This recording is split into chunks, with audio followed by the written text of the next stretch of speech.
Police प्रशासन आम लोगों की सुरक्षा के लिए बनाई गई है, पर ज़रा सोच करके देखिए कि अगर पुलिस खुद की ही सुरक्षा नहीं कर पाती है तो फिर वो आम लोगों की सुरक्षा कैसे कर पाएगी।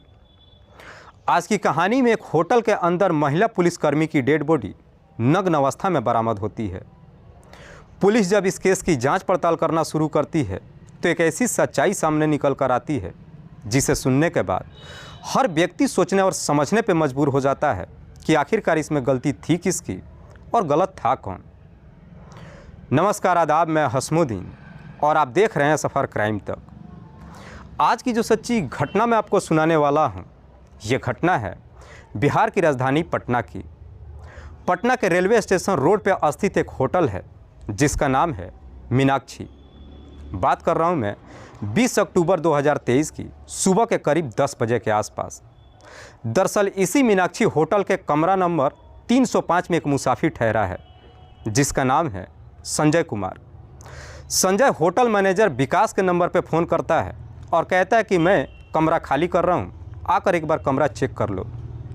विकास जब कमरा नंबर 305 चेक करने के लिए जाता है तो देखता है कि बगल के ही कमरा नंबर 303 का दरवाज़ा खुला हुआ था।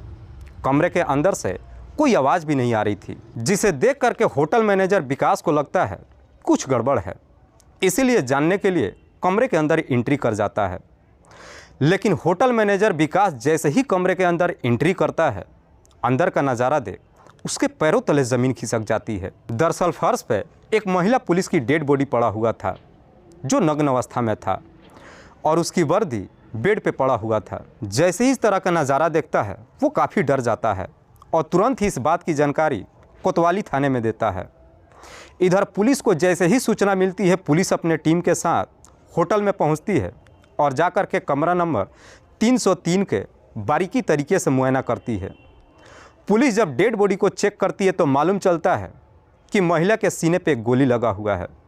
कमरे में फर्श पे काफ़ी सिंदूर भी बिखरा हुआ था। बेड पर 2 तमंचा भी पड़ा हुआ था।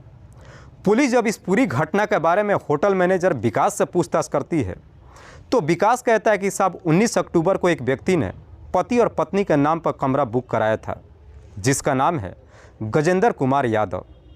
गजेंद्र जिसकी उम्र है लगभग 30 साल, जो जहानाबाद के दमुआ गांव का रहने वाला है। जो डेड बॉडी पड़ा हुआ था वो किसी और का नहीं बल्कि गजेंद्र की ही पत्नी शोभा कुमारी का था। पुलिस सबसे पहले शोभा कुमारी की डेड बॉडी को अपने कब्जे में लेती है और उसे पोस्टमार्टम के लिए भेज देती है। पुलिस को लगता है कि शायद शोभा की हत्या उसके पति गजेंद्र ने ही किया है, इसीलिए पुलिस पहले तो अज्ञात अपराधियों के विरोध में मुकदमा दर्ज करती है और फिर गजेंद्र से पूछताछ करने के लिए अगले दिन ही 21 अक्टूबर 2022 को गजेंद्र के गांव दमुआ में पहुंच जाती है। लेकिन पुलिस जब गजेंद्र के घर पे पहुंचती है तो मालूम चलता है कि गजेंद्र अपने घर पे नहीं है। पुलिस की वहां पे मुलाकात गजेंद्र के पिता रामाशीष यादव से होती है। रामाशीष जो अपने गांव का चौकीदार रह चुका है लेकिन कैंसर का पीड़ित है, बेड पे पड़ा हुआ था। पुलिस जब रामाशीष से गजेंद्र के बारे में पूछताछ करती है तो रामाशीष कहता है कि साहब मेरा बेटा 17 तारीख को दिल्ली गया है मेरी ही बीमारी का दवाई लाने के लिए, 1-2 दिन में वापस आ जाएगा। लेकिन पुलिस रामाशीष से कहती है कि गजेंद्र ने अपनी पत्नी शोभा की हत्या कर दिया है। जैसे ही हत्या की बात रामाशीष से पुलिस बताती है, घर में एकदम से कोहराम मच जाता है। पुलिस वहां से खाली हाथ वापस तो आ जाती है लेकिन वहां के नज़दीकी थाने से कांटेक्ट करके गजेंद्र के ऊपर नज़र रखने को कह देती है। धीरे धीरे लगभग 1 सप्ताह का समय गुजर जाता है लेकिन गजेंद्र का कहीं कुछ पता नहीं चलता है। गजेंद्र का जब कहीं कुछ पता नहीं चलता है, आखिरकार पुलिस मजबूर होकर के 28 अक्टूबर 2023 को फिर से दमुआ में गजेंद्र के घर पे जाती है और उसके पिता रामाशीष को ही अपने कस्टडी में ले लेती है और लेकर के पटना में पहुंच जाती है। जैसे तैसे इस बात की जानकारी गजेंद्र को मालूम चल जाता है। इधर गजेंद्र को जब मालूम चलता है कि पुलिस ने उसके पिता को ही अपने कस्टडी में ले लिया है, आखिरकार 30 अक्टूबर 2023 को गजेंद्र जहानाबाद के कोर्ट में सरेंडर कर देता है। इधर पुलिस को जब मालूम चलता है कि गजेंद्र ने कोर्ट में सरेंडर कर दिया है, पुलिस फिर से कोर्ट में जाती है और कुछ दिनों का रिमांड लेकर के गजेंद्र को अपने साथ पटना में पहुंच जाती है और फिर गजेंद्र से उसकी पत्नी शोभा की हत्या के बारे में सख्ती से पूछताछ करती है। गजेंद्र भी पुलिस के सामने ज़्यादा देर तक नहीं टिक पाता है और आखिरकार मजबूर होकर अपनी सच्चाई कबूल कर लेता है। लेकिन गजेंद्र जब इस हत्या की पूरी कहानी बताता है तो वाकई में इसे सुनने के बाद खुद पुलिस भी सोच में पड़ जाती है कि आखिरकार इसमें गलत था कौन।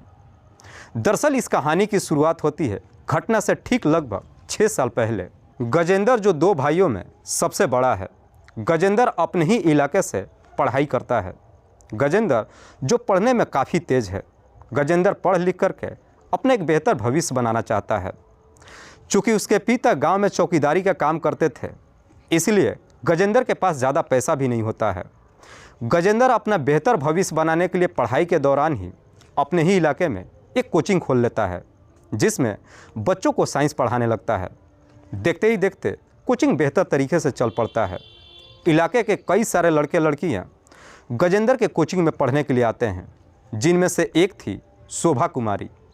शोभा भी जब गजेंद्र के पास पढ़ने के लिए जाती है, गजेंद्र को शोभा पसंद आ जाती है और आखिरकार साल 2018 में गजेंद्र और शोभा के बीच में प्रेम प्रसंग शुरू हो जाता है।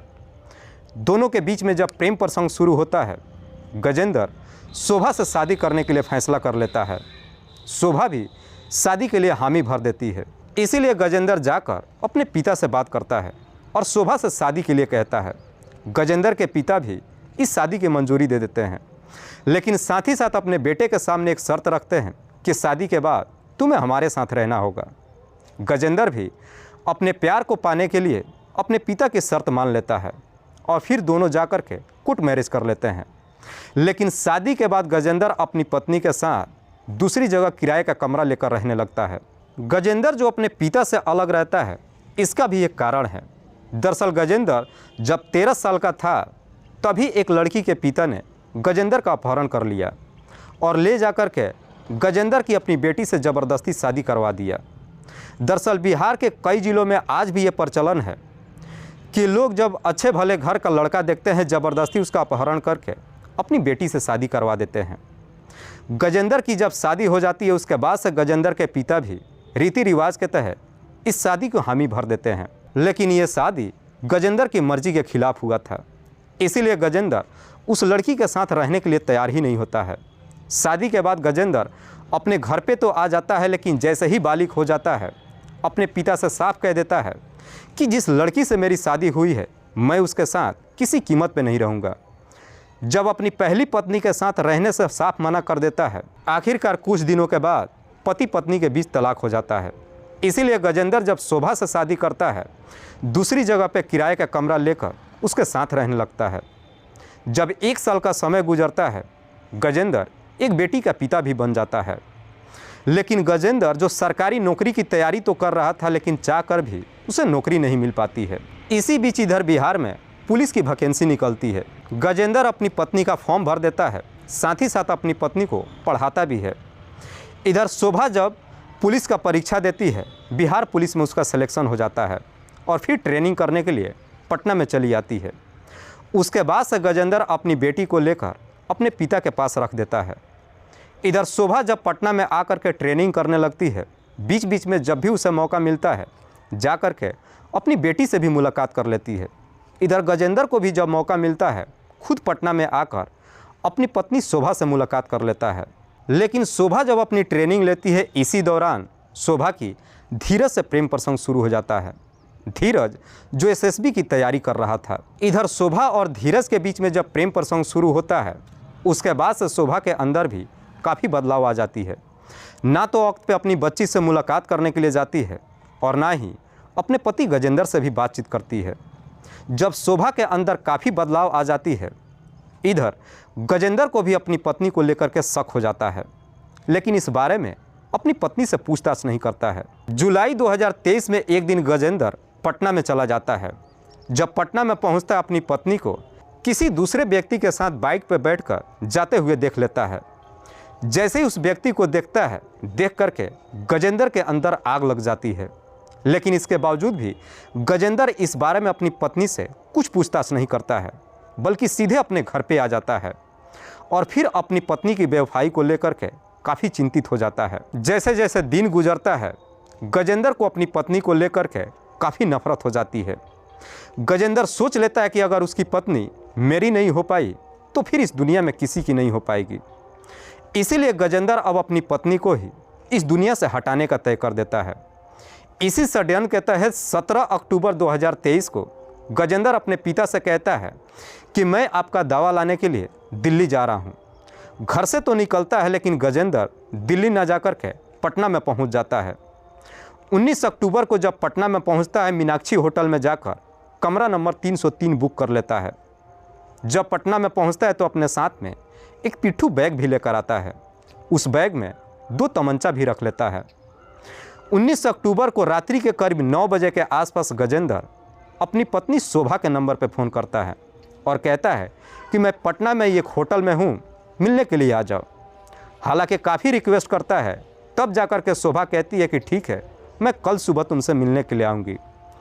20 अक्टूबर 2023 को सुबह 8 बजे के आसपास शोभा अपने पति से मिलने के लिए इसी मीनाक्षी होटल के कमरा नंबर 303 में पहुंचती है।